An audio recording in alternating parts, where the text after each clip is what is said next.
Yeah, I mean, I just think that, China has been so complicit on so much of this.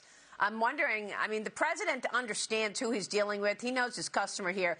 He's likely going to continue and go through with that trip in May, because how could he pull out again?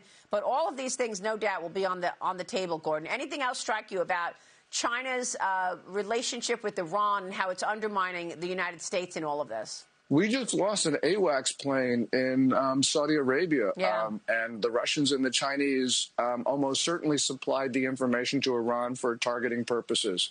That was a grievous loss for us.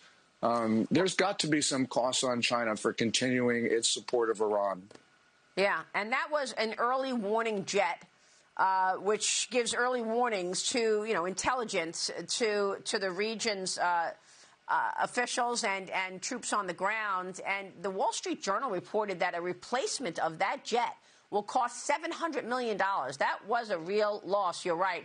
And you're saying the reason that they knew where that jet was is because China provided the information. Yes. From even before this war started, you had a private Chinese company, Maser Vision, showing the location of U.S. military assets in the region along with specific coordinates. And then we have that large Chinese intelligence ship just off Iranian waters.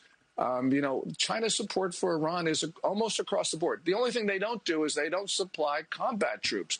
But apart from that, China is there, and we need to recognize that, because if we don't recognize it, China will continue to supply that information, which means we're not fighting to win. We're fighting not to anger China. And that is wrong, because if we continue to do that, we could very well lose this conflict.